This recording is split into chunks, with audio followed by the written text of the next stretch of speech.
Welcome to Honestly Speaking, a safe place to be unsafe. Live commentary and dialogue from a biblical, logical, cultural, and comical perspective.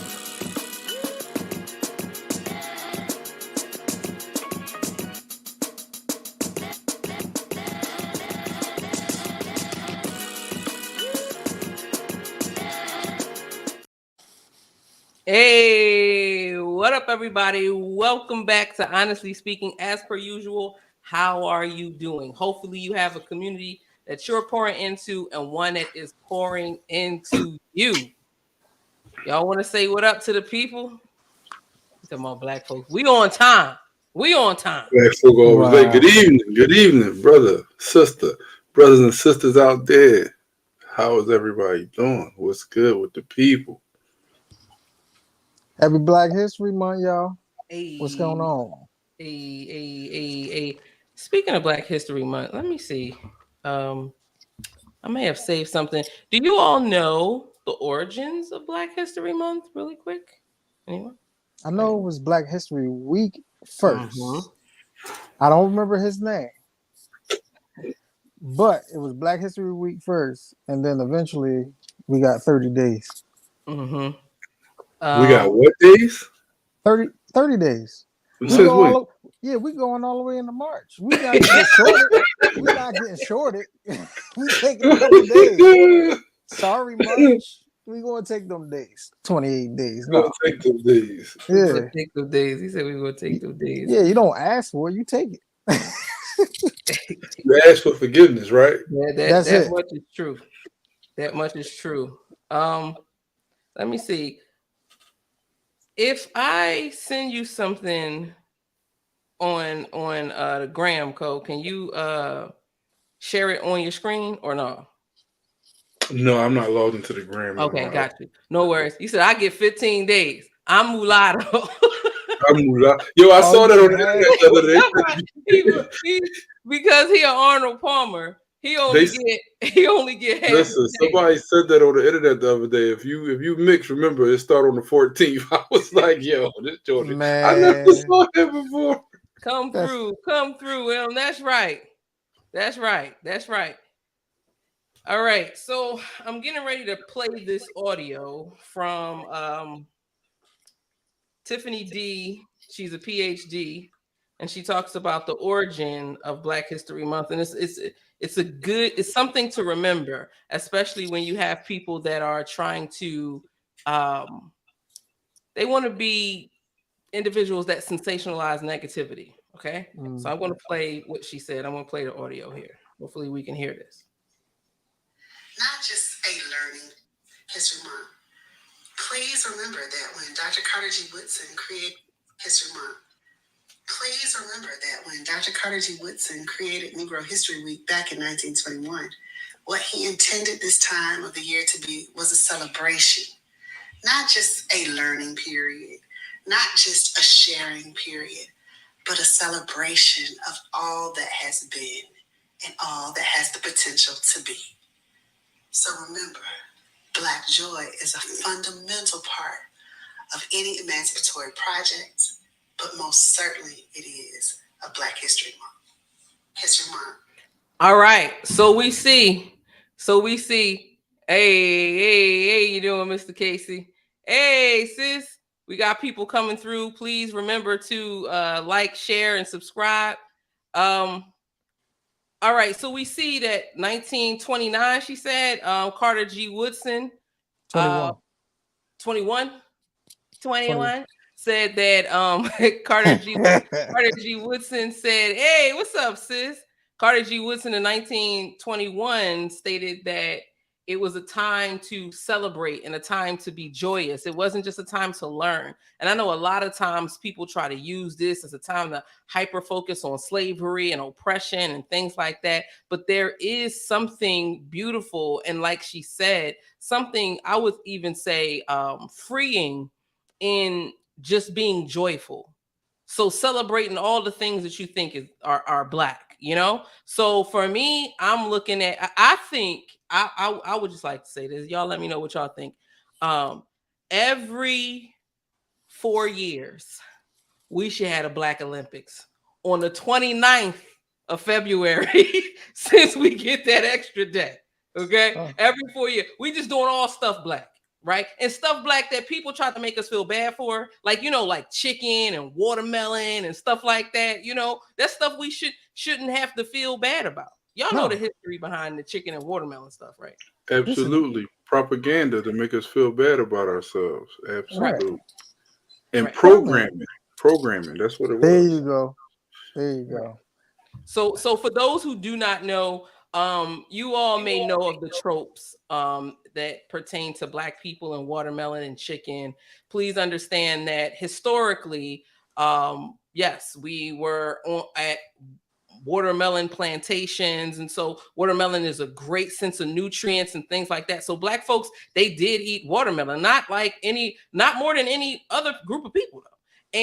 But one of the things we did do to make money is we fried chicken and sold chicken. And during the time when other livestock was expensive and things like that, chickens, you could let them run and do their thing and we could just still have it. And so in order to make Black folks not make money, people started to make tropes about Black people and watermelon and chicken. And it stuck so much that to this day, to mention watermelon and chicken with a Black person is seen as like a racial slur or has these undertones to it. So it's kind of like a double entendre. And I'm saying take it back. I'm saying I don't have no problem with anything watermelon, smoothie, or whatever, and some good chicken, or in G's case, some what is it? Cauliflower. Satan, or whatever. Seed time. But that watermelon, the nutrients in the watermelon, very, very good for let's say it's natural Viagra. It's natural. Okay. Google it and tell me I'm lying. I'm gonna believe you. I'm not a fan of watermelon, so you just put me up onto a reason to go ahead and try it. I'm telling you, I keep them in the house. I keep them in the house. Okay, married man. Is it like yohimbe? No, you mix it with that. Okay. Maybe. Whoa himbe. Bro himbe. Bro himbe. What's the deal, Drew, man? All natural.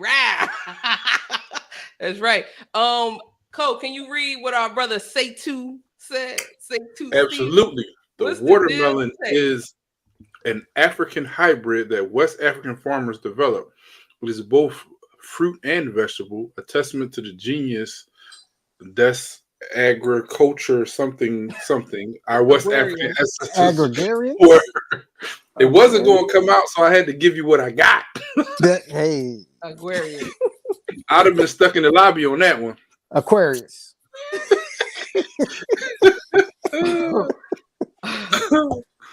And I agree. Grace and peace. Grace and peace. Look at Mia's laughing. Grace and peace. Grace and peace. So as we think about that, that's why I represented. Speaking of Seitu and me representing, I started to wear my Lincoln University hoodie. In case you don't know, Lincoln University is the first degree granting HBCU. You said the first? The first. I said the first. All right. 1854. Yeah. First HBCU for sure. Right? That's what we doing. With So, degrees. With degrees. Because in all fairness, Cheney did exist before us. 1837. They definitely did exist before us. They just weren't handing out degrees. And it's partially due with sexism because they wasn't giving degrees to teachers, especially lady teachers. So what can you do? Nevertheless, first degree granting institution. I'm rocking my classic 1991 AACA, African American College Alliance. You may remember this. These hoodies were kind of famous back in the day. Shout out to my brother B who got me this. Now, today we're going to talk about a number of things, and I see that we had our bro Say2 and G here. And if y'all don't know, G and Say2 are brothers of Groove Fi Groove Social Fellowship Incorporated. And Incorporated. Yeah, yes. So yes. there is somebody that's a Groove that's in the Super Bowl that plays for the Eagles. Right? Yeah. And I'm predicting. This shirt is from the past and from the future at the same time. Two things can be true at the same time. And this is what this is right here. So brother Hassan Reddick. That's right. Hassan Reddick from Jersey. Forgive him for that. Locally. Part. Don't forget he's a local product. Still local. That's what I'm saying. Local product. Jersey, and went to Temple. Right. Product. Came home and is a beast, to say the least. He's the leading. He has the most tackles sacks on the whole team, right, Cole? On our team, yes, and number 2 in the NFL overall behind that guy that they just beat up on that didn't get a sack. I don't think. If he did, it was a lazy. Bosa led the league, but Reddick was number 2. Yeah. And did you know a little weird history that when Hassan Reddick got picked, he got picked by Arizona, 1 pick ahead of the Eagles. Now he plays for the Eagles, and where's the Super Bowl at? Oh, full circle. Wow. Full circle. Wow. All day, all night. He played for black and white. He played for black and white. Full circle. You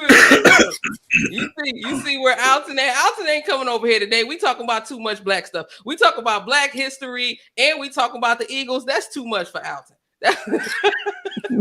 Alton gonna be like, oh no, sis. But in all seriousness, we talked about a couple of things. And speaking of Alton, I was on shout out to him. I was on his platform. And we got to talking about the recent murder. We're not going to get into it with Tyrese Nichols. It's too much. It's too heavy. We're not going to get into it in a lot of depth.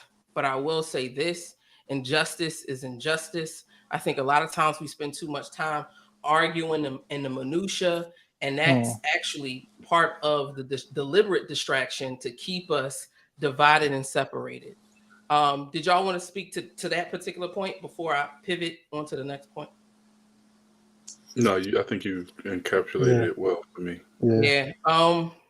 And so one of the main ways that we stay distracted has to do with the family, right? So I had a question, right? Because a lot of this people are trying to talk about the issue is this and the family and the dad and the mom. So my question to you, and even to you in the chat, let me know what y'all think. Do you think that families are under attack, and specifically black families? That's interesting. Absolutely. I think families have been under attack. Well, black families specifically. I'm not sure if any other families under attack, because by and large, when we look at other ethnic groups, the family structure is still intact, whether they're immigrants or even some of the people who were here, hundreds of years. Like, it seems like their family structure is pretty much cool, but ours, there is the, I don't need a man. I don't need this. I don't need that. It's a lot going on amongst our social economical situation. So, in my opinion, yes, it's under attack, and it's been under attack for years, decades, 10 years. Yeah, I agree. I think it's maybe beyond that. That question made me think more like Willie Lynch letters, like, putting opposites against each other, light skin, dark skin, young, old, man against woman. It seemed like that's going on a lot more, man against woman. It's a lot of arguments about who's the prize, and it's like the reality is we both are. Yes, we are the prize. And we should be treated like that. You know, Together. we both are. Exactly. You the prize and I'm the prize. You know, I'm gonna massage your feet and you gonna rub my back. You know, but I think, you know, if you got man against woman, then naturally the family is gonna be under attack. You know, if we can't put our heads together and come up with a plan, where are we going? You know, we don't have no vision, we don't have no plan. Where are we going? What Yogi Berra said. You remember that Yogi Berra quote? If you don't know where you're going, you're destined to end up someplace else. I'm paraphrasing. I don't think it was exactly that. I put it on Facebook the other day because I was reading a book and it popped up, and I'm like, hey, this makes sense. Yeah. Yogi Berra said a lot of stuff, but that's one of the things that he said that made sense. I was like, hey, that makes sense. I don't even remember Yogi Berra. Yeah, I don't remember him either. Never met the guy. Rev C is going where I was going. So in Genesis 3, folks, we see in Genesis 3 the downfall of the family when man and women been pitted against one another. From there, they both chose to sin. Adam blamed the woman and the woman blamed the devil. And it's been happening ever since. And I'm saying that the family is under attack. And there are specific ways that the family are under attack. So there's a specific way that the Black family is under attack. There's a specific way that families in general are under attack. He's talking about Yogi Bear, the cartoon with the necktie. Yeah. Yes, that's the one. But not exactly.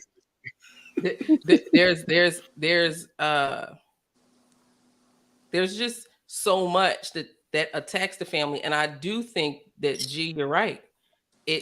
We pit men against one another. Like when I hear people get on these internets and talk about like, yeah, and all these women and da da da da da da da da da, and I'm like, who are these women? I don't know these women that you're talking about. I really never met these women, and then it hits me. They're getting their information from people on the internet, and y'all do know that the internet is not a real place. Like, it's not real. To who? They got a whole verse, a metaverse. What are you talking about? That's a real place. Yeah, it is the place. That ain't real. Got clothes and cars and all that. Mm-hmm. Listen, we all watch Ready Player One, right? Right. Oh man, that's the simulation. And speaking of Ready Player One, AI is on the move. Oh, okay. Listen, I'm so far behind on that. You need to put that video up with the robot assembling the different levels and then walking up the level and then walking up the level. I think what? I think that deserves its own show. In addition to hey, happy Thursday, Berean babes. Rev C, what are you talking about, Iverson? What Iverson got to do with this? I don't AI. Banish you to outer darkness. But wait, I got a question. Did y'all see the new technology that is similar to the T-1000 of Terminator 2 fame? No. There is an actual low, heat resistant metal robot. Oh, yeah. Can go inside your body and shape shift and go inside your body. Yeah. From what I understand, I haven't done the research. I heard somebody talking about it, but it's supposed to be small. But if they can do it on a small scale, why won't it? Why isn't it? Not why won't it? Why isn't it already being tested on a large scale? I mean, maybe it is being tested. Hey, listen, maybe. People getting shot. People getting them shots. Listen, you know where we're at. Maybe by the time you said maybe, they'd have done maybe 17 times. What are you talking about? Right. So there's a lot of things happening in the world, and there's a lot of things that's definitely attacking the family. The enemy hated the family from the beginning. He definitely hates marriage. He wants to drive single homes. I hear a lot of people not understanding how the government incentivizes single parent homes, and then it rewards it rewards almost like a savage mentality and I think this is gonna. I think this warrants its own discussion. So we might do a whole other pre-discussion, maybe when we do part 3 with Nykki. But speaking of Nykki, for those who haven't seen our previous video that we're about to review, there was AI. Oh, he made a joke about AI. AI. I'm nervous. Yeah. Bruh, I should put you in timeout. That's where I figured he was going. I said it, but I guess it didn't. It got lost in the sauce. I didn't hear that, and that's ridiculous. But our dear sister Nykki did an interview about all the various types of mother hats that she wore. She talked about being a teen mom who was considering abortion. She talked about being a mom that who later on conceived later on. She talked about being an adopted mom, and we're going to pick up in that, and we're going to ask certain questions throughout this. So I'm getting ready to pull this up. It's being shared at twice the speed. Y'all in the chat, let me know if this is too, if this is not like too fast or not fast enough. Let me know. So I'm getting ready to share my screen here. While you guys are waiting for her, could you please like the video? I see a couple people in the chat. I think we got about 2 likes as I checked on Facebook. Please help our engagement. Please exit out of the chat and hit the like button, then come back to the chat. That would be awesome if you could do that for us, please. Thank you. I'm going to mute myself. Give me 1 second.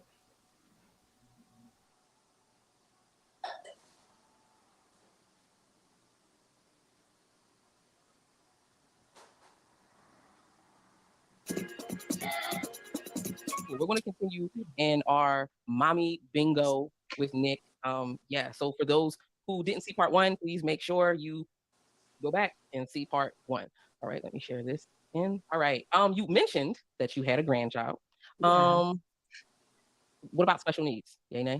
Yes, my adoptive son has, he's special needs. He's high functioning special needs, but he has developmental disorder. Wow. So what is that like? Oh Lord. So part of it is because, there was a huge learning curve being an adoptive mom and adjusting, for us all. I feel like it took me about 2 years to completely adjust, and probably maybe him around the same time, but now it's such a normalcy where like I have to remember that, oh yeah, he's adopted, because to me, he looks like me. He's so much embedded into, and my mama bear inside for him is equal to that of my biological children. So that's my son. The special needs part, these were things that we had learned about, and different testings and things he had to undergo when he first joined our family. But over time, he has settled so much, and things are so normal. But because he has a developmental disorder, a neurodevelopmental disorder, and one that's really common. Sometimes when you look normal, you act normal. Normal, and I mean neurotypical. And it's typical, like right, neurotypical. Right. She's not saying, folks, please, language police. She is not saying that he is abnormal. She is saying that he doesn't have typical neural development. And I'm saying this as a person who has a learning difference. I have dyslexia, so I'm not offended. And to those who may be offended, please forgive us, give us grace. Okay. Yes, please. Because I feel very much like a special needs mom. He's not a neurotypical child as far as in his learning style, though he's doing well in school and has done well in school in his adjustment. But initially, his particular developmental disorder was really hard for it was kind of like a shock to our family system, and we've all adjusted, and he's adjusted as well. So some of that was also mixed in with the adjustment to a whole new environment, new family, and so forth. But there are some aspects of it that it was shocking to my system, and it took a lot of prayer and grace and time and support for us to navigate that. He's a sweet kid, very smart, very funny. It's like really smart, where he has a sense of humor that's like beyond his age. He can laugh at jokes where I'm like, he really got that joke, you know what I mean? But yeah, so initially earlier on, I felt really isolated and disconnected, because I didn't have many moms that I knew that I could talk to who understood the special need things, particularly in the educational setting where you have like a bunch of specialists, where I'm talking about, I'm on the phone with specialists and appointments and going to meetings and doing all those things. Like those first couple years, it just was really, really hard. Really hard. And really desperate prayers. Now it's normalized. He doesn't have any of the other supports that he used to have. And so now it's more of just a regular, typical type of situation. But the reality is, and this is the thing that brings out my mama bear, that you're not just going to be coming at my child or coming about my child any kind of way. So this is where the child advocacy thing that God had burdened my heart for, I see how it plays out now in the advocacy that I am doing for my son. Right. So you came in thinking, okay, advocacy from an adopted parent's perspective. Little did you know there was a layer to that. I was thinking initially when I heard child advocacy, I was like, oh, I should get a job as a child advocate. Not that I was going to be an advocate for a child who was going to be our child. And it would, that child advocacy burden would be walked out through this aspect of my parenting. So yeah. And so I'm reminded of that God placed our son with us and allowed us to be stewards over his life right now. So we can not only advocate for him, but to disciple him based on his unique wiring, his unique reflection of the Imago Dei, even though he doesn't know the Lord now.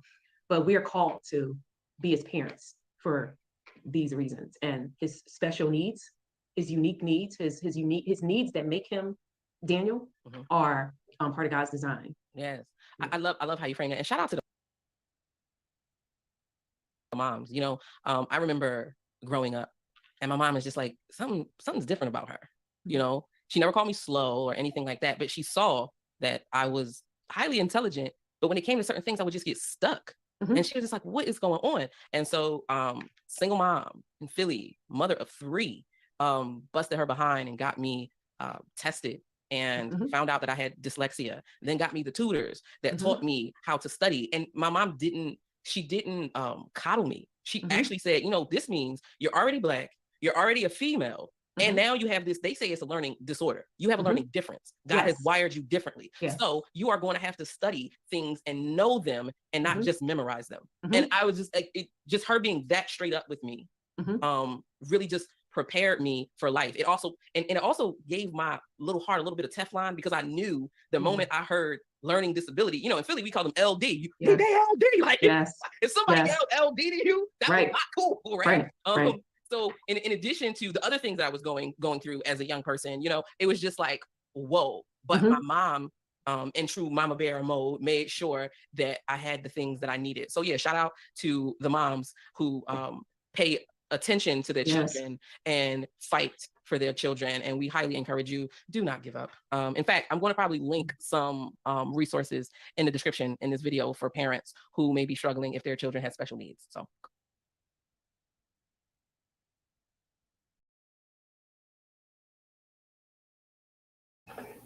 All right. So before we get into the next segment, I'm going to have my we're going to have a special guest come on, my dear friend and sister in Christ, who's also a therapist and counselor, to talk about the next subject. We're going to review it together. Did anybody want to speak to what it's like, or how did that impact you to hear her talk about being a mother of a child with special needs?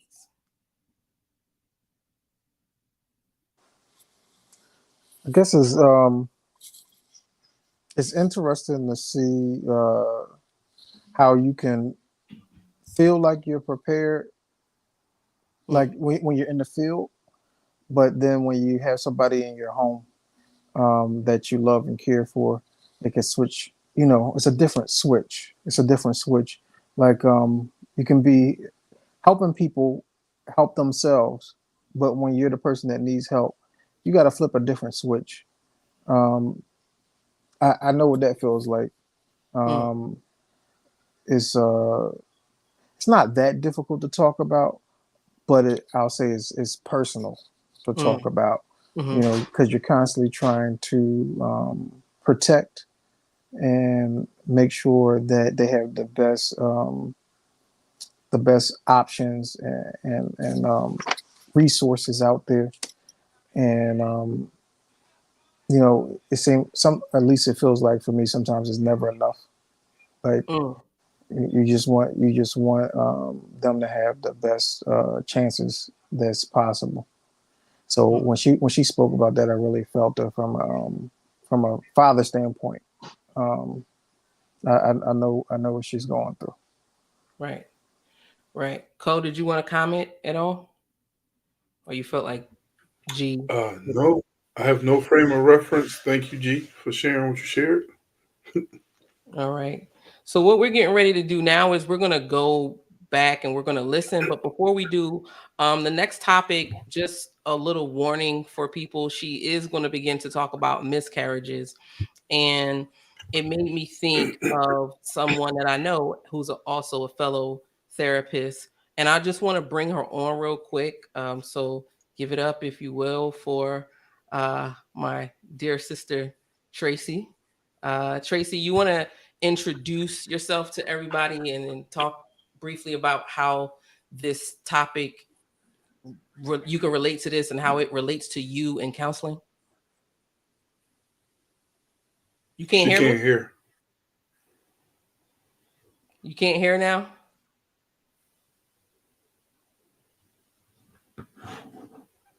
I think you can't hear me. I'm going to put you back in the back and wait for her to text. And what I'm going to do is, I know you can't hear. That's cool. Yeah, she doesn't have any audio, Berean babes. Can y'all hear us out there? Oh yeah, no audio of Tracy. Thank you, Berean babes. Thank you. While she's trying, I'm actually going to connect with her, and I'm going to pull this question up. And G, can you speak to that while I deal with this on the back end? Cole, can you?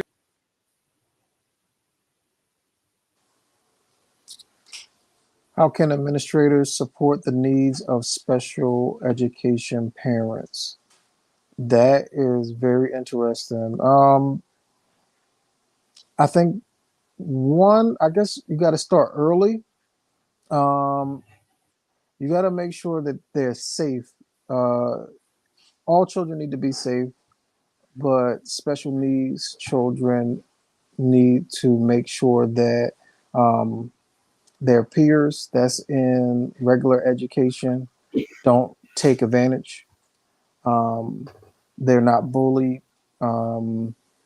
Making sure that it's sensitivity training of some sort. You know, I think a lot of times special needs children are ostracized.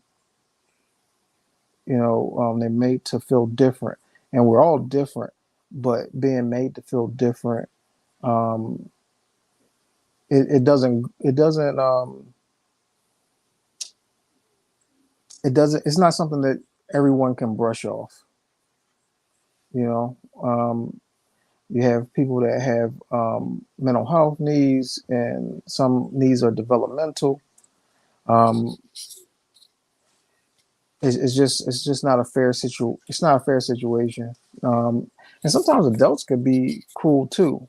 I was out with my son. We went to go eat somewhere, and I normally hold the door for a lady. I held the door, and my son was stemming, and he went in instead of waiting, because I normally hold the door for him. And she was upset. She was upset about him walking in and not realizing the situation that he was dealing with. And I was like, wow. I was like, she didn't even see it. She felt whatever she felt. She was angry. She voiced her opinion. And I was going to explain, but I said, he's not even hurt. It's more so me. So he went on about her business. She went on about her business. And I just had to deal with that on a personal. But I think a lot of times adults are not fully aware. And that sensitivity training would be great, in general, like all adults, not just the teachers, but security. I don't know what they call the people that's in the hallways. I forget what they call. NTAs. Remember those? NTAs. Oh yeah. So everybody, like, don't just not just the people that are doing the education piece. Make sure everybody is aware, all the way to the janitors. Everybody, G, you said something before we bring Tracy on. G, you said he was stemming. Could you explain that? Because some people may not understand what that is. Okay, so it could be a behavior that is relaxing to the child. My son has autism, so it could be messing with your fingers. It could be a repetitive, any kind of repetitive behavior, maybe skipping, nodding, or like listening to music and rocking. And it's basically like when you're dealing with a whole lot of anxiety or overstimulation, it's a way to block things out so that you don't have a meltdown. Right. And I thank you. One, I thank you for your vulnerability, and two, I thank you for sharing that, because a lot of times adults, especially depending on the culture, equate obedience with the child's ability to listen or their ability to understand. And so we become very authoritarian in our approaches to rearing children. And so if you have a child who's high performing, but is also not neurotypical, you would just write them off as a quote unquote bad kid that keeps having temper tantrums, that can't get it together, and totally miss that your child may not be neurotypical. Wow, that's big. You know, this is something interesting. I'm not going to say names, but we went to school with somebody that I went to grade school with, and she was physically disciplined because they thought that she was a bad child. And later on in life, and even in college, she had some issues. She dropped out. We bumped into each other again when I was counseling people, and I found out that she had a diagnosis. You know, and it made me feel like crushed inside, because I remember us being in grade school and her being physically disciplined for something that she really had no control over. Right. She may have had that diagnosis from that point, but she was physically disciplined, and she struggled even now, you know. Right. So thank you for saying that. I also, for those who want to know, like in the description of this on YouTube, even right now, in the description of this are a few websites for parents who children have learning differences, even are not neurotypical. So please check that out. And it's also even in the actual interview with Nykki and myself. Now let's see if we have some V. Let's see. Can you hear me? Hey! Technology, you gotta love it. Welcome back. Hey, Angie, way, hey, sis. Now, as I stated before, we are going to actually be talking about the various aspects of motherhood and reviewing the interview that I conducted with Sister Nykki, and she already talked about a child with special needs, and G came in from a father's perspective. She's about to talk about what it's like to lose a child. And so, like I said before, I thought about that, and being a therapist, I know other therapists, and I thought about Tracy, and I hit her up all late, like, hey, listen, can you talk about this? She's like, you sure? I'm like, yeah, you're cool. This is family. This is safe. It's a safe place to be unsafe. Okay. I love it. Thank you so much. So could you tell us about what made you go into counseling, and how even this topic relates to why you began counseling, and where you are now as far as being a therapist? Yeah. It's funny. Counseling's kind of my second career. It is my second career. So later on in life. So I started my passion with, fast forward 17 years, or rewind 17 years ago, I had a miscarriage. I lost a child. I went through infertility, and I was just telling my pastor at the time, like, why isn't there any help out there? Why isn't there any help out there for women, or like just a support group or something? And there's nothing out there because you couldn't speak about it. So my pastor at the time said, why don't you go back to counseling? Why don't you start one? I'm like, you're funny. I'm not doing that. I'm not going back to school. And so, years later, I feel like God hit me over the head with it, where he told me you just need to do this. You need to do this. You need to give up whatever you're doing right now and be uncomfortable and do this. And I have a passion for women and couples, and we always think about women in infertility and losing children, but it's couples. They deal with it, and you need each other to be able to support each other. And so I wanted to do something, and it started off with that passion and going back to school for counseling, and it evolved into God puts a seed and He makes it bigger, right? So it went from wanting to do something for these women, start a support group or something, to the bigger version of how do you actually support couples through this. And I do a lot of couples counseling at Jenner Associates, and I just love my couples because you can't do couples without talking about parenting, without talking about your struggles, right? So. Right. Thank you. So what we're going to do now is we can all just watch this together. And Tracy, if at any point you stop, I want to talk about that, or that's something important to look at, please do so. And Co and G, y'all already know what to do. All right. So we're getting ready to share this again. Don't forget, folks, to like, comment, share.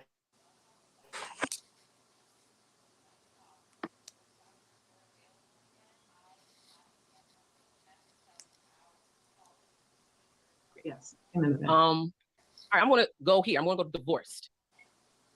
Have you been a divorced mom? Well, I'm divorced, but you were. Well, yeah, you are divorced. Explain it. Make it make sense. So before I was married to my current amazing husband, when I was young, I was married for a very brief period to another person. And not your son's father, right? Not my son's father, and I didn't have kids with that person. So I was divorced, but not a divorced mom. So many other things come with being a divorced mom. So. Right. So you were a mom while you were divorced. Yes. Boom. Yes. And did you all have a blended family? That the former, the other, yeah, like for a couple months, because I had a kid, he had a kid. So yes, I forgot about that. Yeah. so I've lived life, guys. Really quick, to the level of your comfort, what made you get a divorce, and did you go into marriage kind of naively, or what was the circumstances around all of that? Well, it's too much for now. Let's just say I didn't go into it naively. There was significant counsel, but there was a part of me that had some doubts, and I was very, very young in the Lord, like a new believer, yet less than a year. And what I now know is discernment and the voice of God speaking. I second guessed and questioned, and I relied more on what some well-meaning people counseled me, and that was a mess. So wait a minute. You mean to tell me, Nykki Danielle, you mean to tell me that there are well-meaning individuals who will, let's say, you sometimes even abuse the scripture that says there is safety in the multitude of counsel in order to kind of justify their well-meaning but not necessarily Lord-led intent, to the point that they can inspire you, encourage you, promote you to be in a marriage that you were feeling internally the Lord was saying, this ain't that, this ain't it? Yeah. All right. And when I say well-meaning, I mean well-meaning. People who are, gifted and in positions, in the church to have influence, well-meaning, but just not having all the information that they needed, to assess the situation differently. And so I moved forward when I probably should have listened to my gut. And I got a biblical divorce. That's all I'm gonna say about that. However, what the experience did was really caused me to really press in, listen, I need to know what I'm hearing from God. Whoa. So it didn't make you bitter. Oh, no. Oh, okay. Oh, no. So it didn't make you say, these daggone church people out here, they don't even know what they're talking about. They just want what they want. You didn't become part of the bitterness. By God's grace, no. But it really increased my intimacy with God. It really, it took my personal worship to a new level. I mean, by the grace of God, I never doubted who God was. It actually served, it was a suffering that served to refine my relationship with the Lord. And coming out on the other side of it just made my relationship with the Lord that much more intimate and vibrant. But it did have me if I know what God is saying to me, ain't nobody going to try to steer me in another direction. It just is not. The Psalms came alive to me in that season in my early walk with the Lord, and it has forever refined how I listen to God's voice. The people were like, I know they love me. I know they were working with the information that they had, but it showed me the limits of the counsel that we can get from other human beings. Wow. I'm just clicking these off because you already answered them. What about a stand-in mom, like a neighborhood mom? Have you ever been there? Honestly, I didn't know all of these. I was just writing stuff. I have never been that. All right, great. So boom, she's not getting it this way, folks. I put a mom that is very open with her child. Yeah, I think that's me. Well, how about this? I'll just tell the story. So I'm talking a lot about being a teen mom. My daughter is 14. She just started high school. And over the summer, we have wait. So you have a son. Your oldest son is 35, you said. 35. And your daughter is 14. She just turned 14. Yes. Okay, so I'm just going to check this one right here. Great. Boom. All right. So we had this, we went through a series of conversations. I called it the high school prep series, where me and my husband had a series of conversations with her just to kind of talk and dialogue about some of the possible expectations of high school, as a way to disciple, as a way to just, connect with her. But in one of those conversations is when I had the talk about. If you heard what Nykki just said, she said the talk is not just the talk. It's several talks. It's a part of you talking to your child. So it shouldn't be a one and done thing, parents, or you depending on an external entity to solely do it. Or you just, throwing a pack of condoms at your kids or taking your kid to get, a HPV shot at the doctors and then like you doing whatever. That's not what she's saying. Okay, go ahead. So part of this talk, we had already had the talks about the talk, all that. So I didn't have to talk to her about all that, but I did talk to her about, teenage relationships and what my experience was like that. And then what the experience was becoming a teen mom and, all those things. So that's, I use this example because of the openness. I'm an open mom to whatever she's or my children are developmentally ready for. And because I have this natural bent towards teaching, now it's funny now because my kids know any little thing, it's a teaching moment, right? But that's an opportunity just to teach and to draw from my own experiences and then to normalize the reality of foolishness. You know what I mean? She could see because she's a believer. I wasn't a believer. She's coming up in a completely different context, right? Well, I know we're about to talk about miscarriages and things like that, but beforehand, Tracy, and we already responded to this. Do you have any conversations with your couples about having the talk or talking to their children about sex and things like that?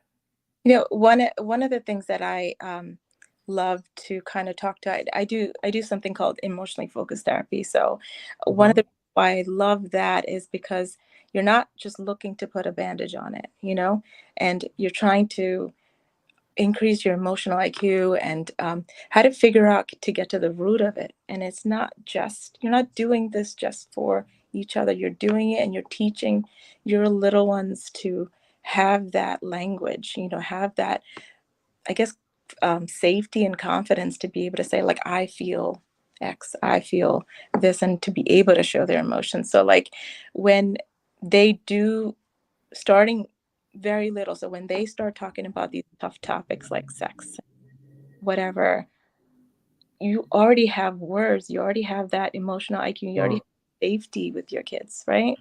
So I love that she said that it's not a one and done. It's everything's a learning moment, right? Like you drive down the highway and you see a billboard with a woman with pretty much half clothes, learning, teaching moment. What do you think about that?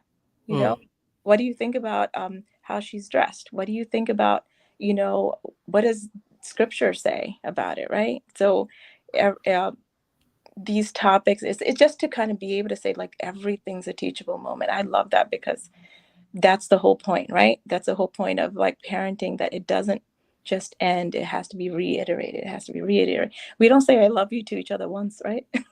We have to reiterate those things over and over again, not because we don't know, it's because we want to make sure that it's solid and in there, right? Yeah. I heard a parent today, a parent who is also in the ministry. She talks about family and like motherhood and things like that. She said, we should not be raising our children as Christians to just go out and antagonize the world. Right. We should be raising our children to pursue truth and God's righteousness. Because if we teach them to pursue truth and God's righteousness, automatically that's going to be antagonistic to the world. But Right. if you just teach them to focus on antagonizing the world or going against what the world says or pointing out all the others, you ruin your witness. And then you otherize other people to the extent you become like a Pharisee. You start thinking you're better than them and all these other things. But if you practice some of the principles, like the fundamental principles of EFT, right? Then you can get young people to name, like you said, what it is that they're feeling, process what it is that they're feeling, and then move forward and then like wrestle that out. Right. Wrestle that out. Right. Yeah. What's the whole point of sharing the gospel, right? Like to know that it is not our job to make anyone believers. Right. Right. And if we don't says that, you know, it's funny. Nykki actually says that. She says that. She says it. And like God does that, not us. We go in like, I made him or I made her a Christian. You just failed already. You did not. We did 100%. Not. No. 100%. Did y'all want to say anything or have any questions for Nick, or I mean not for Nick, for Tracy, or comment on anything that Nick said so far? No, I think it was good what she just said about, you know, establishing a language at a young age, because it's not something that's commonly spoken about. And sometimes you talk to people like your peers and they're talking about, like, it's not a struggle to be a parent, but like conversations are a struggle. Like they don't know how to have those conversations or even where to start. And when I hear like a mom say that, or when I heard a mom say that, I was like baffled. Like, you don't know how to talk to your daughter about like maturing and going through puberty. Like, my first question was like, well, did you like the way that your mom talked to you about it? And they're like, no. Well, like, you got to start with that and try to improve upon that. But then even like when it comes to girls, how often do you hear dads be a part of the conversation? Like, unless they're going through some kind of training like that, we're not sitting here like, hey, daughter, let's talk about your menstrual cycle. It doesn't happen. Like, I've had friends and they'd be like, oh yeah, my daughter just got her thing. I don't feel like dealing with her. I'm like, bro, that's your daughter. Like, what do you mean you don't feel like dealing with her? I'm going to let her mom deal with her this week. Like, what? Yeah.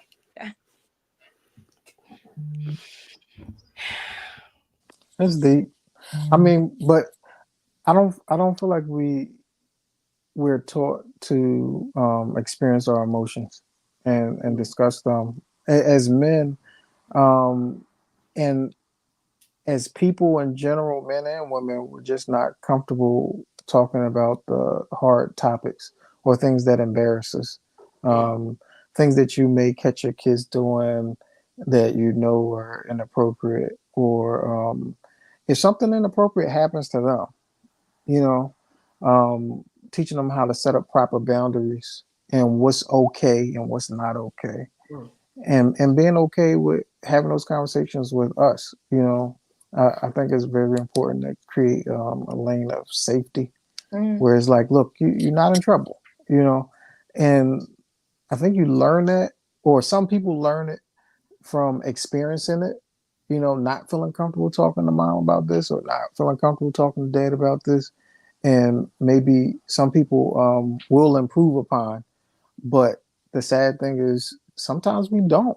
We don't think to improve. We just repeat the same things that we experienced. You know, unfortunately, but it's good stuff. I like this conversation. I like the direction it's going.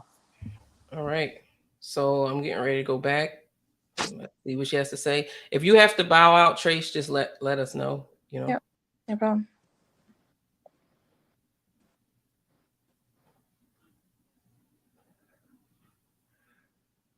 In school, we talked about sharing custody. Has had a prodigal child. Well, I guess prodigal. Yeah, in a sense. All right, that was my oldest son. Love you, son. You know, my son professes to be a believer, but so prodigal in the sense that my son, I became a believer when my oldest son was 7.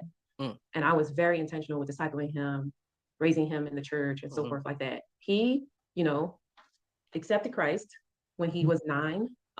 And so, and every time I challenged him about his relationship with the Lord, which I did frequently and often when I wasn't seeing fruit, he's like, I'm good with the Lord. So in that sense of prodigal, in the sense of like a child that walks away from the faith, or you don't see any evidence of proof that they are a believer. So yes, I had that experience. I'm glad you said that, because a lot of times, a lot of things, there's spectrums. So a lot of times we figure, well, if your son isn't quote unquote, or your daughter isn't quote unquote in those streets, then that somehow means that they aren't prodigal, right? And so I think about the story of the prodigal son and how the older son, though he was present, he was quiet quitting. You know what I mean? Like he was there, but he wasn't there. And I think a lot of times as Christians, we can settle for moral children and think that that's a synonym for saved kids. And what you said was you were looking for fruit. So I think that's extremely important. And what about a spouse of a different race or culture? Before that, one of the things about the prodigal child, I've always said, and I feel very strongly about, I don't want to raise a church kid. Like if my oldest son never professed belief in Jesus, he never professed belief in Jesus. My job as a parent, as a primary discipler, is just to introduce them to the gospel, to lay the kindling and let the Holy Spirit light the flame when God wills in God's time, and according to my son's or my child's decision to respond favorably to the gospel. And with my children, my younger children now that I'm still raising, it's the same. We could be in church. That don't mean nothing to me, that you coming in the building. I want to see that you're in the building because you believe, based on your own personal relationship with the Lord, that you've been regenerated, that you just think it's important to gather with the local fellowship. You know what I mean? Yeah. So you're saying you want them in the building because they already know that the God of the building is in them. Yes. Boom. Yes. Gotcha.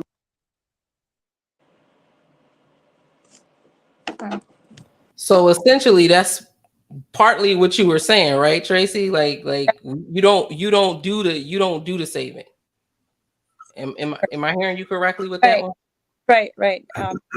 One of the things that I was thinking about was,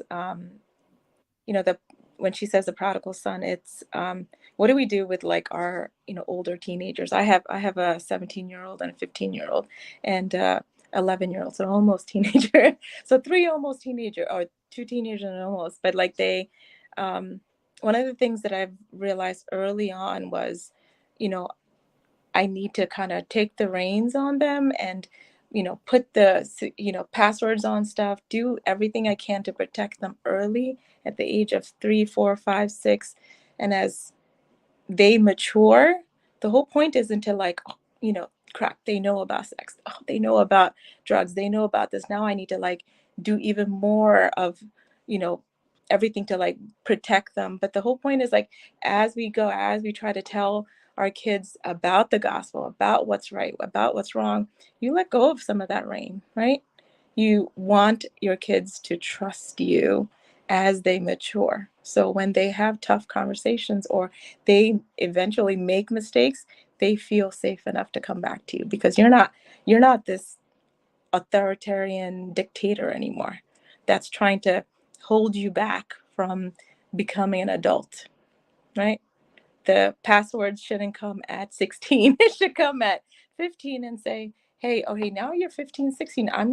I trust you to make wise choices because you've proven yourself to us already. So it's one of the things that it's hard. Not all kids, not everybody. There's one of them that I'm still trying to build that with.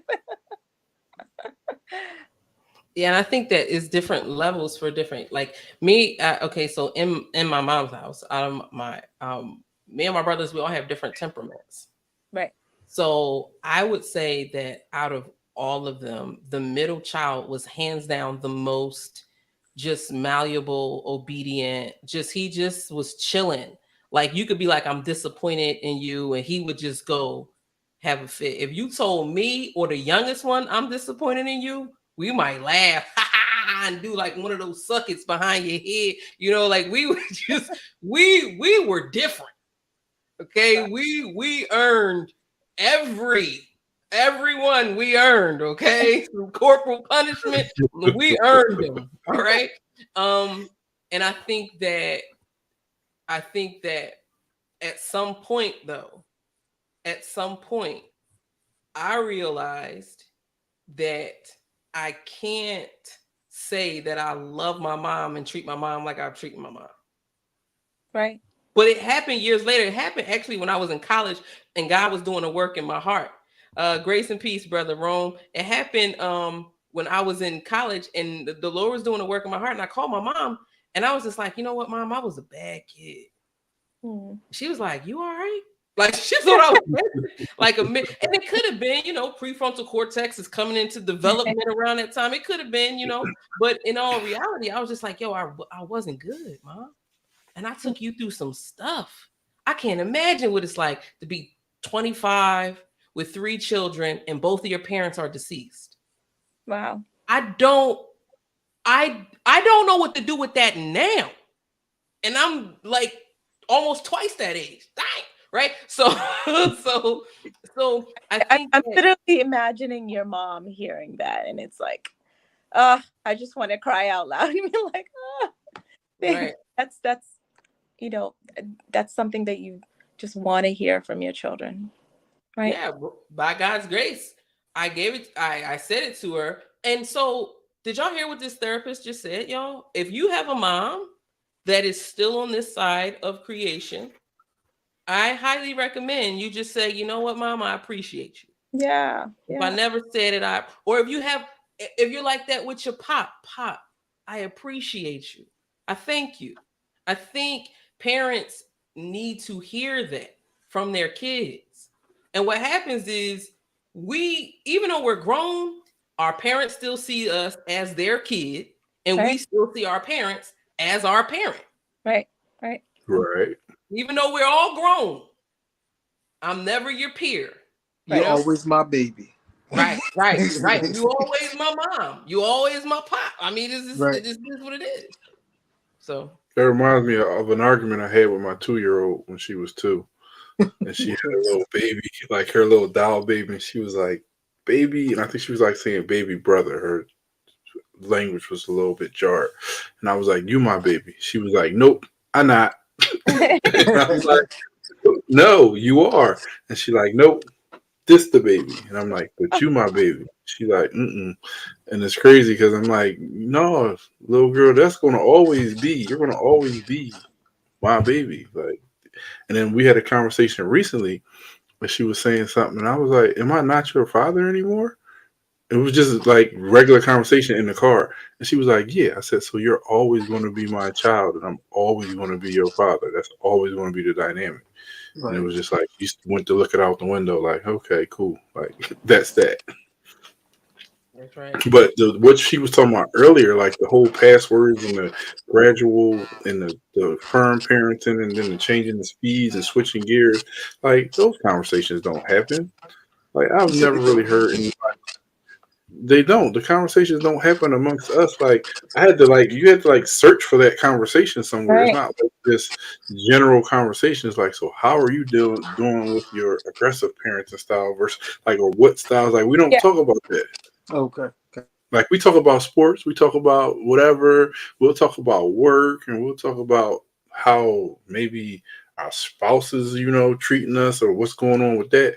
But very rarely is there there is no manual, but there also is not a lot of dialogue amongst us parents comparing notes who are trying to parent healthy, like in a healthy manner, versus just like, I'm gonna crack my kid's skull. Like, okay, yeah, no, that's not it.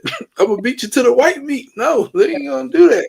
Like, that stuff you hear, but when you hear people say, hey, I tried this technique and I'm trying to work this out and I'm trying to figure out how it works. Do you have any experience with that? Don't nobody come up and strike up those conversations. I've never had nobody come up to me with those, and I never went up to anybody with them either. So it's refreshing to hear that. I think it depends. Like, I know our co-host, Crystal Clear, she always was in the book. She was always in the book. And you know what? Some people that ridicule her said, oh, you're trying to be white. They said she was trying to be white because she was learning various parenting styles. And I hit your mic, G, because the feedback from Cole's stuff was popping in your mic.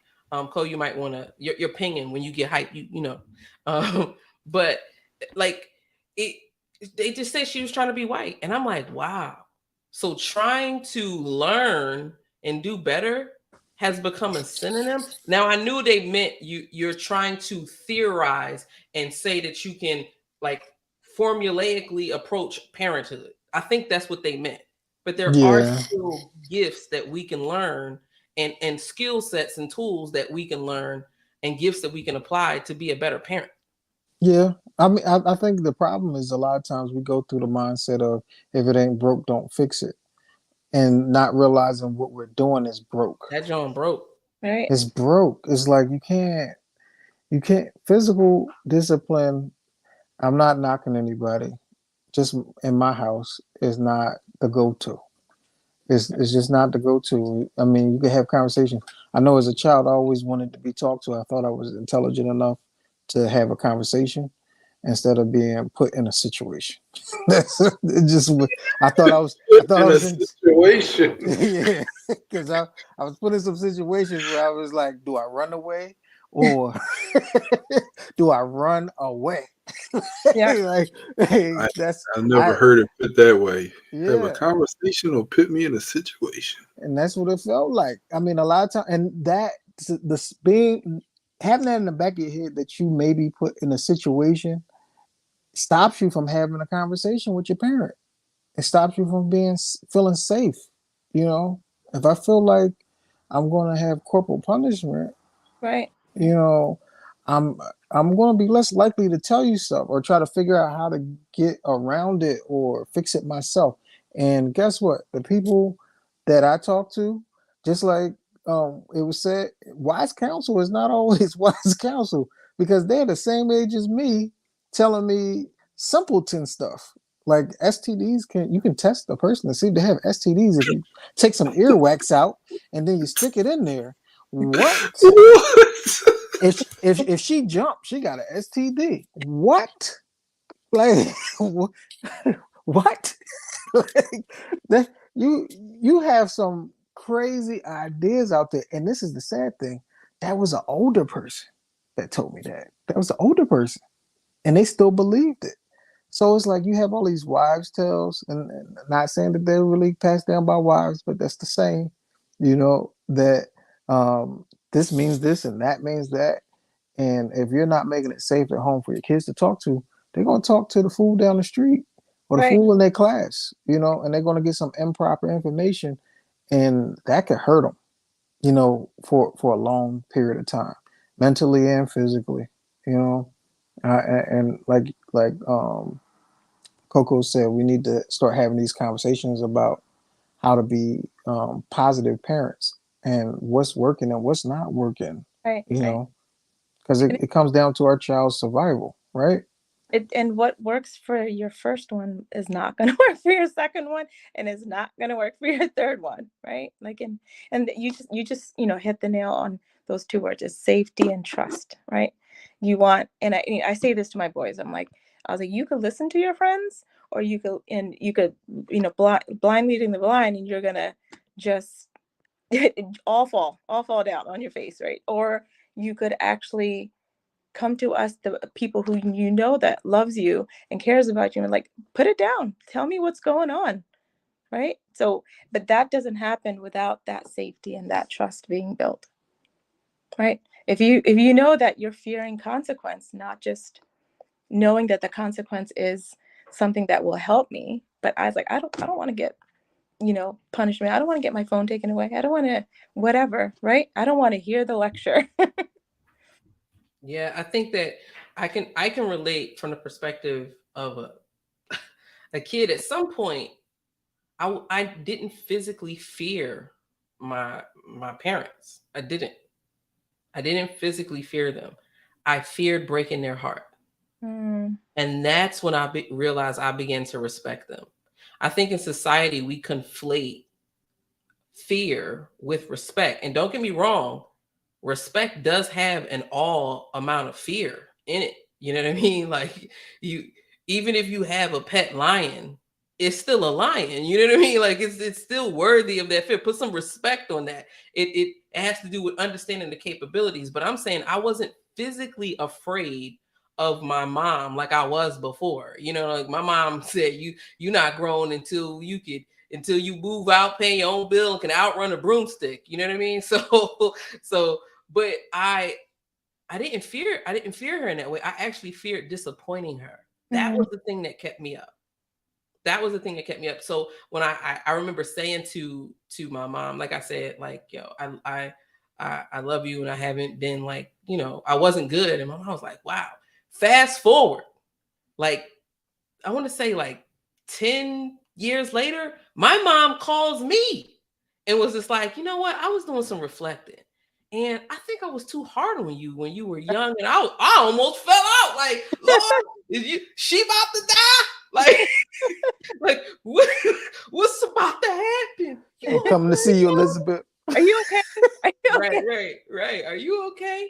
And it's because even as an adult, I was in my 30s, and as an adult, I had no idea how good it was going to feel to have my mom affirm just me, to have her say, you know what, I could have did this better, I could have did that better. And I was like, Mom, like, you're good. All is forgiven. You know what I mean? And she was just like, yeah, I just felt like it was on my heart. And I was like, look at how God worked full circle. And when I called my mom to apologize, this is how you know you're not ready to do it. I didn't say, now, Mom, we both weren't perfect, so waiting for her to say something back. Like, what? No, I didn't do that at all, because I was focused on where I needed to apologize and heal for myself. I wasn't even thinking about my mom. In my mind, she was the best. You know what I mean? So yeah, and it's funny because my mom is actually watching. She texted me. She's like, you know, I love you and I appreciate you so much. So shout out to you, Mom. So yeah, but did anybody want to say anything before we go back to hear Nick talk about the next thing? All right.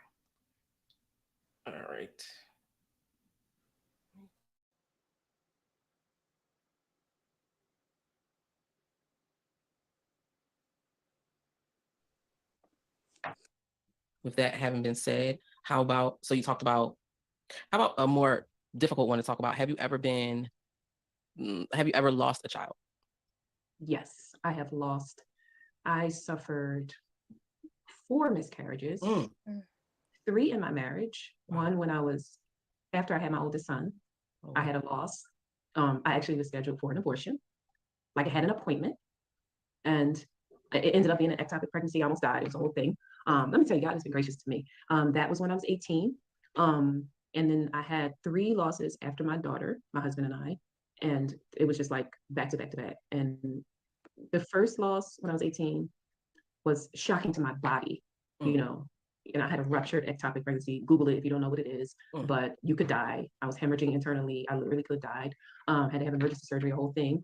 And at that time, I was told that it would be harder for me to conceive or to have a baby, to get pregnant after that. So I didn't care about that when I was 18. But when I was 20, almost 15 years later, when I was married, I did care about it, right? So I had my daughter, and then those 3 losses were really, the first one was devastating. The other 2, I feel like I kind of steeled myself against the disappointment. And so I got to a point where I expected the loss, you know what I mean? I certainly didn't want to go through it, but that grief process I don't know my stammering is evidence that I don't know how to articulate it, and many women don't. I think about those lost children, specifically when the due dates come every year. And sometimes I talk about it to my husband. We could watch a TV show or whatever, and you know, is a woman pregnant, she has a loss, you know, there's a sensitivity that's there, not like a necessarily pain, but there's a sensitivity there, and there's a sensitivity to people who lose through miscarriage. I don't care what stage of your pregnancy you are. But yeah, that is, you know, as a mom, I'm thinking about those children. You know, I'm thinking about the what if. I know the age, like, oh, that child will be this age now. Every year, you know, I think about it. I may think about it for 10 seconds. I may think about it for 30 seconds. It's not really long, but I always think, I know that every September, I'm thinking, oh, this kid would be 33. Mm. Oh, this kid would be 10 or something. You know what I mean? So yeah. So Nick, if you could you give us who are listening and those who may have friends that have had or will have either miscarriages or even losses of children? Wow. I saw you you seem like you wanted to speak to that part, Trace. Yeah, I listened to her, and I'm listening to again. It's like she's spot on. You know what I mean? I'm like, why do you need me on here? She's literally spot on. The pain involved in losing a child, right? Like is gut wrenching. The moment you find out that you have a child growing inside you, you're a mom. You're a mom, and whether she's right. It's like whatever, it could be the next day you lose that child. You're a mom. Can I speak to that really quick? I have had friends that have had miscarriages quietly. Mm. And they don't know, nobody knows, but on Mother's Day, I text them Happy Mother's Day. Oh, that's wonderful. Like I just do, and it's my way of saying like I see you. Like I can't imagine what that's like. I can only imagine rather what that's like. So right. Go ahead. I just want to say right. It's grief, right? I love that you do that, because if you saw that child in real life and he passed away, you would actually, text her and say, I know it's your child's birthday today, or I know, Mother's Day. I know that's hard for you, right? It's and just kind of reminds me of a story. Like a friend of mine, this was a while ago, like some years ago, she called me up, and her sister was going through the miscarriage as we speak, and she's like, and she knew that I dealt with this, and I was the person to go to if you had a miscarriage. Or I was like, I don't know what to do. She goes like, Tracy, what do I do? And she's like, what do I do? I was like, I don't know. How do I help her? I'm like, and I asked her, I'm like, what would you do if she went full term and you saw that baby, you held that baby, and that baby died out at 1 month? And she was like, that's different. Oh, that's different. I'm like, that's not different. To her, that's not different. That's right. And she's like, I do what you would have done if you saw that baby, right, alive in your arms. What would you do and do? Right. Yeah. In that situation,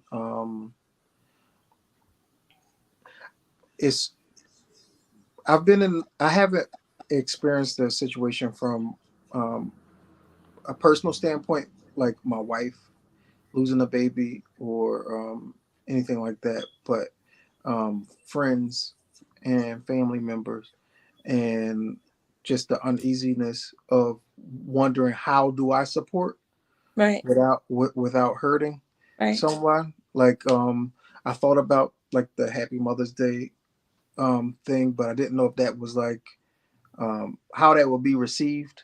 I honestly, I've never had the discussion. Like as we're thinking of this and talking on it, and even watching the video, that's what I was thinking about. Like, did I do the right thing? And maybe I should just ask, how can I support you? To get a better idea, because for some people, I think it would work. Like, yeah, I'm a mother, and I feel that in my spirit, I feel that. I don't know what they feel, right? And I wouldn't want to upset anyone, right? Or bring up some memories that they're like not ready to process. Right. I hear that. I hear the kind of like the fear, and did they just want to forget about it? I'm just reminding them on Mother. Right. I hear that. And I think there's a fear of hurting, so then you do nothing, right? And it could be that. It could just be, hey, I know that this Mother's Day, you don't have to say Happy Mother's Day. It could be like, hey, I know this is Mother's Day and I know what you went through this year. And I know this day could be hard. I was like, and I just want to acknowledge, and I'm praying for you, right? It doesn't, it's just acknowledging that you are struggling, right? That's grief. There's no right or wrong way to grieve with someone. The wrong is doing nothing for these people that are in pain, right? If they have a cut on their leg, you're not gonna not help them stop bleeding, right? So it's pain. They're feeling pain. Right.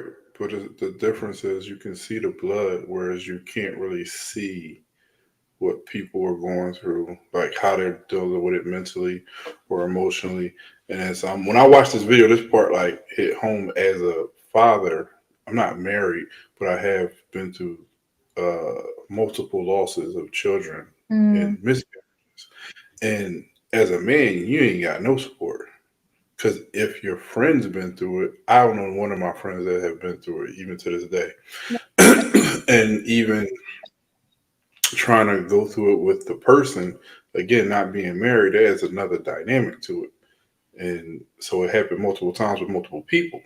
And to this day, I'm single, so that means I'm still not with those people. So even how they even had to navigate the circumstances and how they felt about it and what mental, physical, and emotional toll it took on them, I can't even really say I know, because it was something that like caused a disconnect in our relationship, and made what may have been a weak foundation even weaker, because like the things you said, once there was confirmation of something being conceived on both parties' part, we were both like excited and looking forward to it. Right. And then to have it taken away so abruptly, and then even me from a male perspective being in the doctor's office when the procedure is done to finish the process out, like that's a whole emotional and mental toll that even I could feel, and it's not my body. You get what I'm saying? So even as a male, that was still my child, and something that even to this day I don't think I fully like sat through and processed all the way through. Especially not because it happened multiple times, especially because the relationships didn't survive. So like you look to that person you could find comfort in because you guys shared a moment. When that disconnect happens, then where do you go? And then even like you said, you said what Nykki said, she thinks of the due dates and stuff like that. Those are things that I still think about. I have one child, but it's like, what about the others? And like, what would they have been? Would they have been boys? Would they have been girls? How would they have been? How would they have interacted with her and things like that? So yeah, that's a whole deep dive that if you get into the male perspective of it, you're not going to find many conversations and many men willing to even just share a little bit of stuff that I shared today and haven't been in that situation. So it's like there's a need for support groups. There's a need for just advocacy and all kinds of things just to make make it normal, because it's like so taboo, and it happens more often than we know about, because we don't speak about it. Right. And can I share like exactly what you said, that you are, while it's happening, while you're going through the procedure, you have to be strong for that person who are, you have to put your grief in a box, put it away, tie it up, because you have to be strong for the person who's physically doing. And guess what? That box never gets open, and that's not fair, right? You should be able to grieve as well. And you're totally right. There's not enough conversations out there where you can actually say, I'm grieving too. And when I went through that, I have a cousin who, she was giving birth while I was having I was having a miscarriage in the same hospital. And every time I see that boy who's 18, 19 now, it reminds me of what my child will look like, right? I have a physical child that reminds me of the day, and it's still so painful. One of the things I remember after going through that is my husband trying to be strong for me. And what I wanted for a moment was for him to cry with me. Just for a moment, down and say, I'm in pain too. But he felt like he had to be strong. He had to comfort me. And I'm like, I want to comfort you, but you're not giving me any of that. No, that's not the norm. Yeah. Like, who's supposed to, when you're taught in society that you're supposed to be the provider, right? You take that to the next level, and you don't understand that being vulnerable is provision also. Yeah. So you don't show that side. Right. So it's like, how do you come full circle and be like, okay, I know you're hurting, but I'm hurting, so I need to grieve now. Can you comfort me? You're not taught that that's manly. Right. And I don't know if that isn't manly. I don't know what is, to be honest with you. Right. I'm just asking a counseling question really quick for G and for Co. How does it feel? Not just what do you think, but how does it feel for you to hear someone say that when your wife experiences a loss like that, that it is comforting for her to see you also be vulnerable? I think if I know that's what she needs, I would feel more comfortable with providing it. The initial thought would be it's about making her feel better. I wouldn't, and that's my initial thoughts with most things when it comes to my wife is I need to make sure she's good, make sure she's comforted, make sure she's supported. And if I'm emotional, I may not be able to provide that. Now, if it's explained to me or if it's like it's okay, if you give me the okay, you better get ready for this. That's all I'm saying. You better get ready for it because I've been holding back for a long time. So I wouldn't mind that, but I need a safe place to be unsafe and vulnerable. I need that space. So if you provide that space, then it's going to happen. But if it's not provided, the thought in the back of my head is think of all these internet memes of men crying and the comments underneath of them of how they get dogged out for showing their emotions. Right. That's in the back of my mind. I can't speak for everybody else, but it's in the back of my mind. And I'm a person that I don't really care what you feel about me, but that is one thing that it has a hope. It has a hope. I need a safe space to feel, right, to be able to express that one thing. Right. And so you specifically said, how do you feel? Not what you think. And so when I'm thinking about the answer, I was about to say what I thought.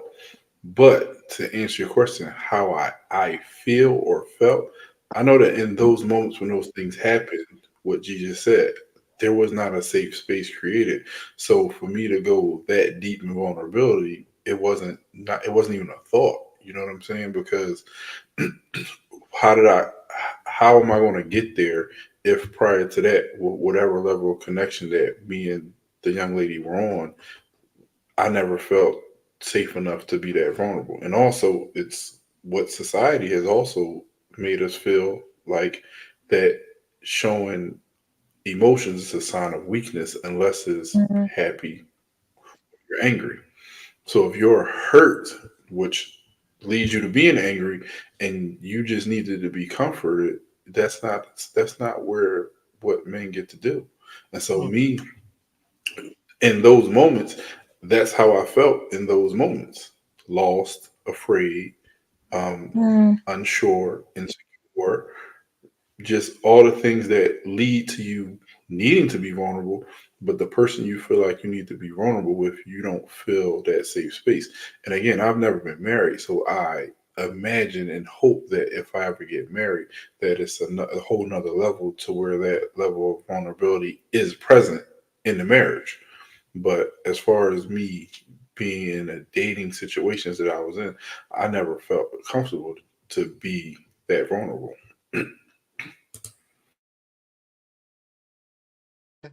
I'm laughing because I'm thinking of having conversations with women, and so I talk a lot. And when I talk to women and talk to them about experiences with men being vulnerable, it's never a positive conversation.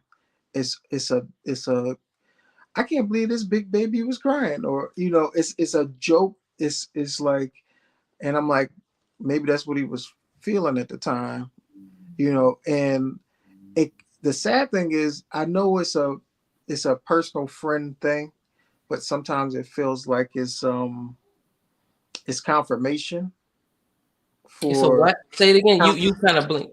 I said sometimes it feels like it's confirmation for like not expressing myself. Like, is this what, if in the back of my head is like, is this what women talk about when it's just women? Like, this big baby was over here crying and boo-hoo and snot and everything, so some women, okay. not many of the women that are in my circle. Okay. Like, that's why I get kind of confused when I hear stories like that. I'm like, who are these unhealthy broads? These wounded birds? Like, who? And who are they? I feel what you're saying, but I don't think it's even. I don't even think it's. I do think it's unhealthy. However, I think it's just sometimes it's part of the narrative that we're just learning to repeat and regurgitate. Absolutely.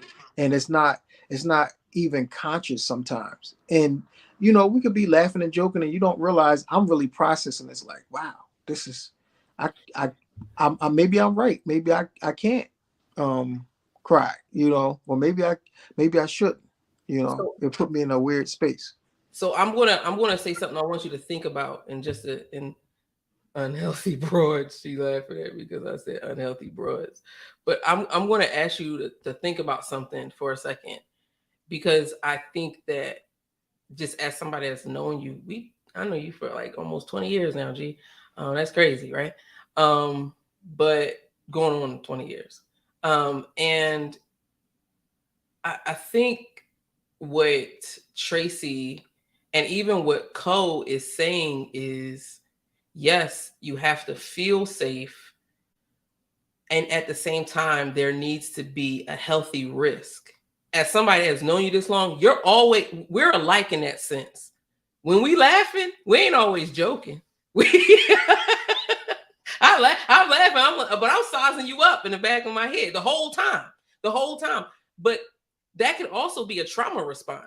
That's me saying, I have been burned so many times by people who have smiled in my face and tried to cut my throat. I'm good. Even when we cool, I don't know if we that cool. So I'm saying, to Cole's point, when he talked about before, and this is something that we've spoken about before, modeling vulnerability could look like taking what we call in counseling a healthy risk. By you saying the thing that you even thought to say, like, okay, how can I help you? What would be comforting to you right now? Because I feel like doing, and then say the thing that you feel like doing. If you get the response from the bitter bird that's like, then yep, I was right. But if she's she, because we're talking about male-female relationships, if she in that moment is like, oh no, you could definitely do that, then let the waters flow. Let it flow. You know what I mean? That's a healthy risk.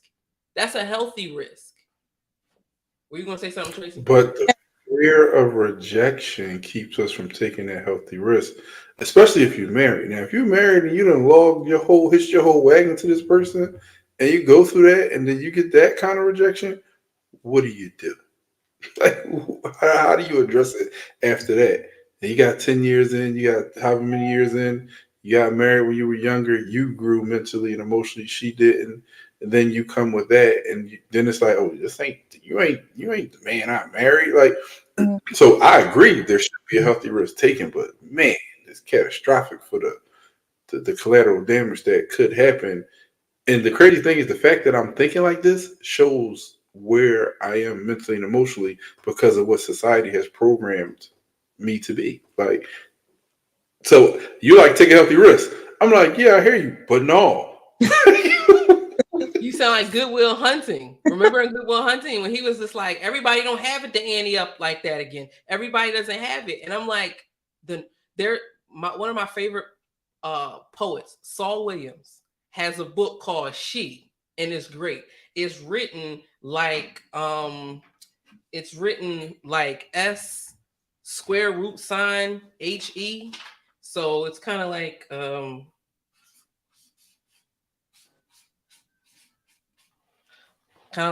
like that, right? And it's saying that the way to get to a man and understand a man is by understanding the woman that he's with. And it's one CD, and the CD is a whole book. It's several poems, but the whole thing is one track. Like the whole CD is one track. And the reason why is part of the reason why is because you know how when you listen to a CD, you like certain songs more than others? He's saying, no, when it comes to a woman, and this is true with all humans, but he was specifically talking about women on this. He said, you can't just take the tracks of her that you like. You have to take the whole CD and listen to the whole thing to make it make sense. And it's telling a story. And one of my favorite lines by him is, she says, we're not here for each other. And I say, then what are we here for? Like, it's like his double entendres are wild because he's saying, what are we doing this for? What are we doing this for? We're literally here for each other. So if we're here for each other, then we need to be here for each other. And that's where Tracy's position comes in handy. Right. That's where her position comes in handy. Go ahead. So just think back on like, what does couples say when they're struggling or they're going through that, you know, like, all right, we can't be together. We're going to go to counseling and figure this out. I don't feel loved by him. I don't feel connected to him. He doesn't care for me. He doesn't listen to me. Like all these things that she is expecting him to do that has to do with such vulnerability and emotion. But then there's, you know, like society tells you, you can't, you're not allowed to. And women, and you hear that from women. So even every man and women starts like, men can't have emotions on, otherwise you're weak. Right. But then you come around and say, this is what I need. I need you to care for me. I need you to love me. I need you to tell me all of this stuff that you're expecting that has everything to do with emotion. Right. Yeah, it's part of the setup. It's definitely part of the setup. And that's why initially when we first got on, we started talking about do we think that family is under attack? And I was just like, absolutely. And we set people up because men are allowed to feel certain emotions and they're not allowed to be vulnerable according to society. And they're not, and if they are allowed to feel sad, they just can't show it. Right. And they're allowed to be happy, but they just can't smile. And unless a joke is being told. And women, we can explore the gambit of emotions except for anger. Don't you dare go be angry. Oh no, ma'am, what's wrong with you? You need a man, and you need a man to be doing some things specifically to you. You're acting a little erratic. Okay, you're acting a little that attitude adjustment. She needs her attitude adjusted. That's what that is. Right. An attitude. You even the term erratic came from gynecologists and psychologists who tried to say that the women were having an issue because they basically weren't having satisfying pleasure in the bedroom. And so they're like, oh, this is what you need, right? And so there is science to that. However,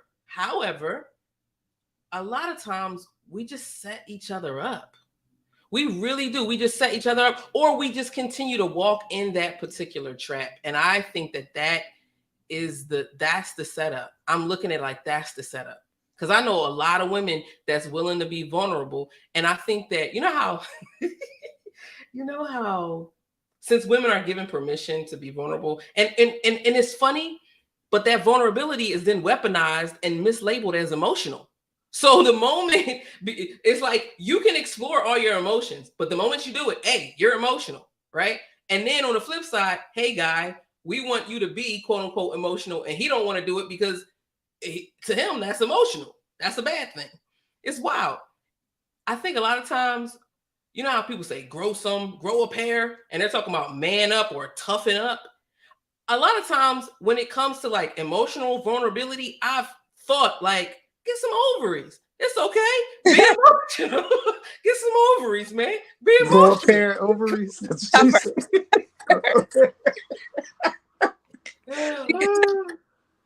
But can I point out something that I've noticed and just realizing we have two men here, and what did we hear from both of them?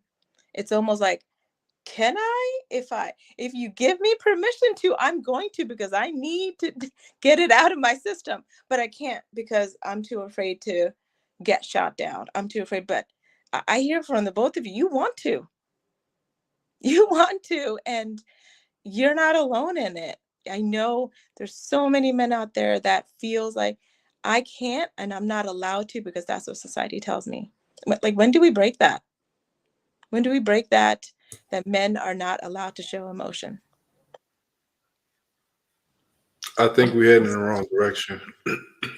I don't think we nowhere near breaking that cycle, because you just look at the younger generation.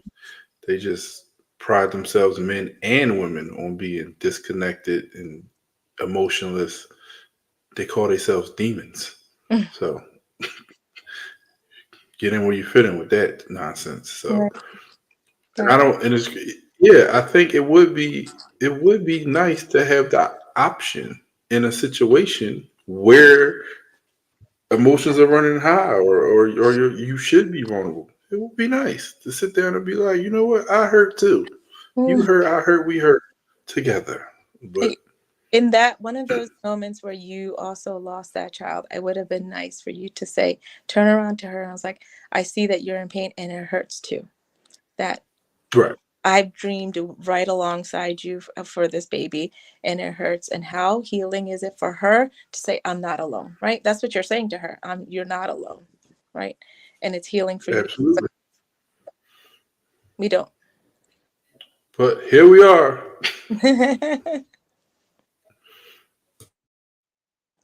All right. And I think that I'm about to ask Nick the question, and I'll ask you the question too, Trace.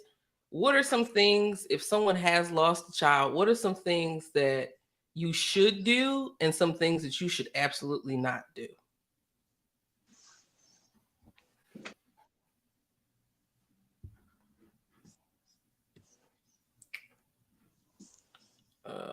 Give me a second. Right. Mama, we going to church. You're not talking about just staying home. You know what I mean? There's that factor, right? Because they're a child. But then as they get older and they develop more independence and so forth like that, you know, we hold our daughter.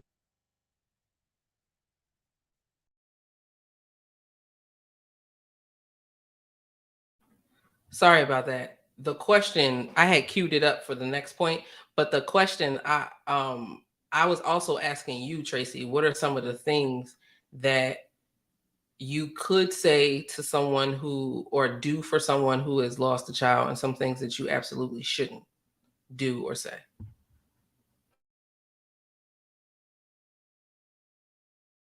You're muted.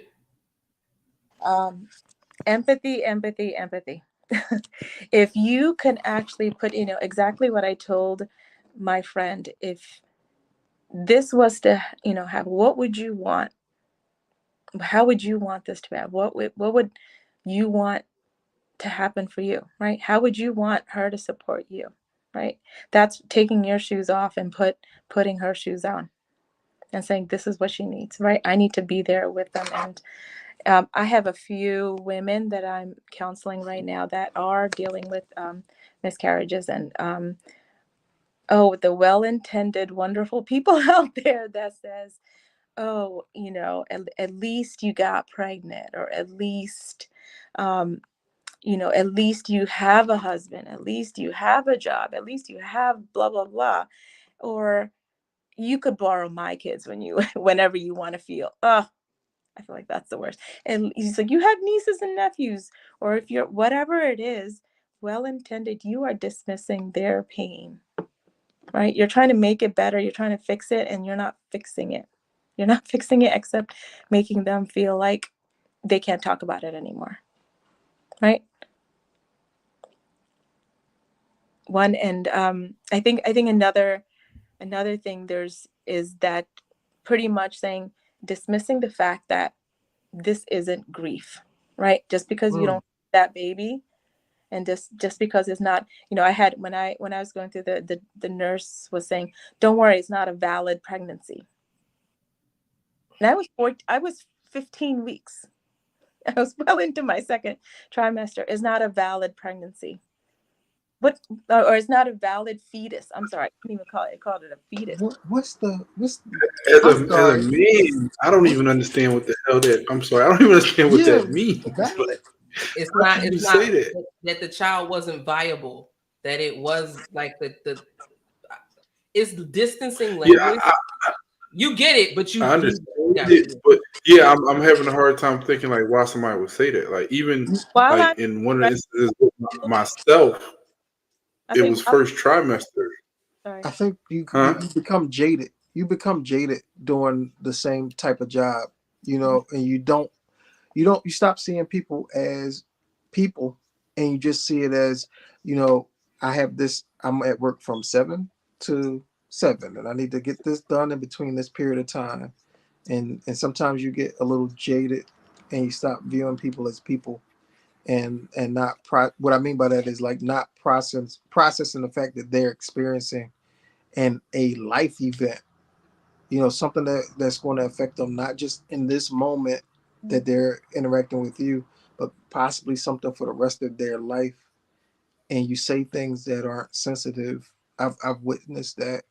You say things that aren't sensitive, and not taking into effect that, you know, this may negatively impact this person. Right. You know, I'm at a loss for words. I think also compassion fatigue is real too. So like there are people who like we all can speak from our jobs about how you keep hearing sadness, your heart starts to develop a callousness to that as a coping mechanism for your own survival. So it could be a litany of reasons as to why that person would be that way. But I do think that what Tracy said as far as vulnerability, I mean, not just vulnerability, but empathy is really important. Right. Empathy, which means there has to be, and this is something that we talk about often, and Cole will often reiterate, it has to be a certain level of self-awareness. I can't empathize with you if I don't want to connect with the emotion that you're expressing in that moment. If I've subconsciously told myself to shut down, that's why it's important that when certain questions get asked, we start to ask ourselves, when I feel this emotion, what happens in me? That goes back to that EFT that you were talking about, you know? Right. And can I tell you, and you're right, there is, you know, it just happened and she's back and the husband's back, they're trying to support. Yeah, that weekend, they're not going to want to talk to you, right? But that doesn't mean just because they're at a party or they're hanging out and they're laughing that their grief isn't still there a month from now, right?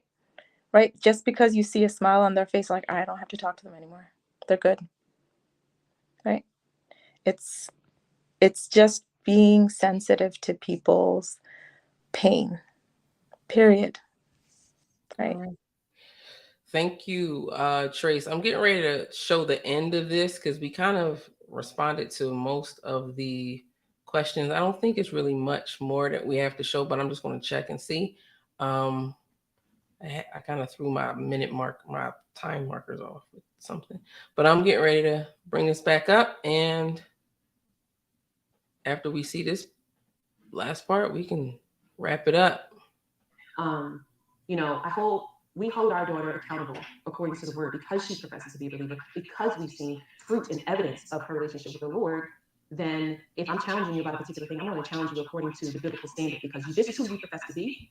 And so, you know what I mean? I'm going to challenge you, I'm going to encourage you, and so forth like that. So that's part of the discipleship, where it's not, I'm just not taking you to church to raise a church kid, the kid who grew up in church. But there's no, you got the religiosity, you got the custom, the habit, but there's no real relationship there. And not just because you haven't been saved, but because church has been the primary thing rather than relationship. So you don't want to church an unsaved child. Right. So you're like, even in a sense, you would rather a child that is wrestling out their faith, yes, that is at times even like running from or running towards the Lord, having a tumultuous relationship with the Lord, than a child that is like obedient and a moral standard in church, but heart is stone cold, and far away from God. Right. Exactly. Amen. Spouse of a different race or culture. My husband is Black, but my husband is also Nigerian. He's half Nigerian.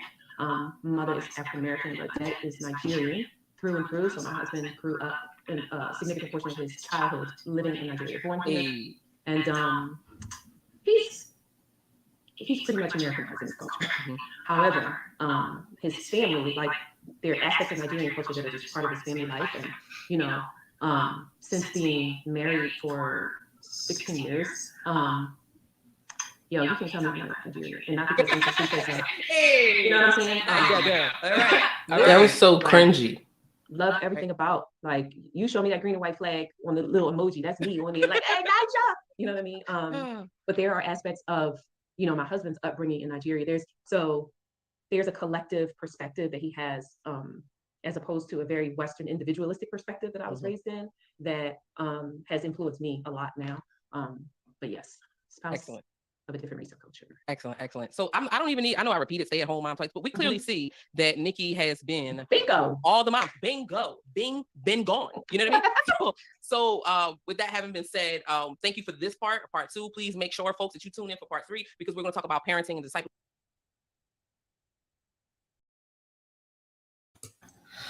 So yeah, folks. What'd you say, Co? So there you have it. There you have it. So yeah, folks, thank you, Tracy. Are you accepting clients right now? And did you want to promote that? If not, you don't have to, and I can interview you later at another time. Because a lot of times therapists, especially good ones, man, our caseloads get like. Yeah, there's 1 or 2 slots left. I just got, we just finished with 1 or 2 those open up, but we tend to go, but there are other counselors in our office, and there's always spots open. You know how Black people do, especially how you know how especially people of color do. If it's not the person that told me about it.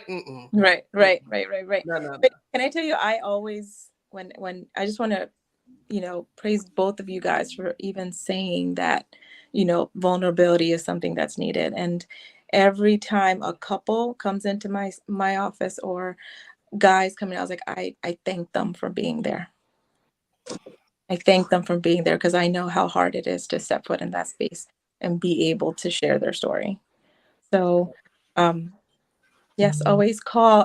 We would love to have more clients. And like I said, it's couples there. We come with baggage, we come with a lot, and how to like put some of those baggage out on the table and figure out how to live this life together. That thing called marriage is hard. So. All right, Trace. All right, folks, with that having been said, did you guys have anything you wanted to say before we let them go? We stayed kind of long today, but I think it was definitely worth it. I'll equip them.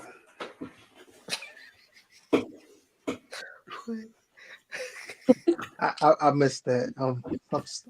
What? What?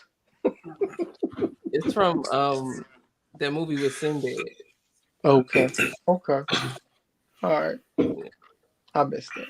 All right, folks. So with that having been said, as we always say, love God, love your neighbor, and definitely take care of yourself. Peace. Give us some deuces, Tracy.